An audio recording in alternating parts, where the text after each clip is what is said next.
নমস্কার বন্ধুরা, আমি শম্ভু দেব শর্মা। আমার ইউটিউব চ্যানেলে আপনাদের সবাইকে স্বাগত জানাই। আমি আজকে নতুন একটা বিষয় নিয়ে আলোচনা করব।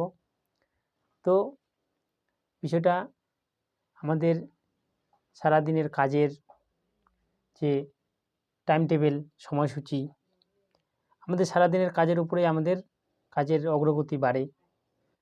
তো আমি কিছু একটা খুঁজে একটা বিষয় নিয়ে আলোচনা করব।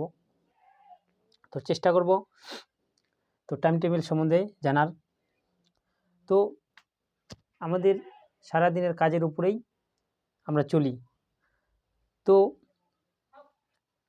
আমাদের কাজের কোনো সময়সূচি করার যে অভ্যাস, সেটা আস্তে আস্তে আমাদের একটু বৈজ্ঞানিক পদ্ধতিতে করার দরকার। তো সব টাইমের উপরেই চলি আমরা, তো সেটা স্বাভাবিকভাবে আমাদের অভ্যাসে পরিণত করতে হবে। ওঠা থেকে, শারীরিক কাজ থেকে, স্নান, ব্রাশ, পায়খানা থেকে, যেমন বই পড়া থেকে, স্কুলে যাওয়া, বিকালের কাজ, সন্ধ্যার কাজ, রাতের কাজ, এগুলো আমাদের কিছু টাইমের মধ্যে করতে হবে, করার চেষ্টা করতে হবে। তাহলে কী হবে? তাহলে কাজের আমাদের টেনশন থাকবে না। কোনো সময় কাজ করতে করতে ভুলে যাই যে এখন যে কি করব, তারপরে যে কি করব, আমাদের মনে থাকে না। কারণ এরকম টাইম সূচি তৈরি করলে আমাদের কাজ করার সুবিধা হবে।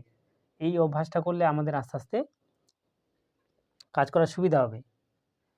এরকম তালিকা করে আমরা দেওয়ালে বিভিন্ন জায়গায় টাঙিয়ে দিব। তাহলে আমাদের সারাদিনে কোনো না কোনো সময় তো চোখে পড়বেই। সেই দেখে আমরা বুঝতে পারবো যে আমাদের এখন কি করা দরকার। আমরা বিভিন্ন কাজে ব্যস্ত থাকি, সেই কারণে আমরা বুঝতে পারি না।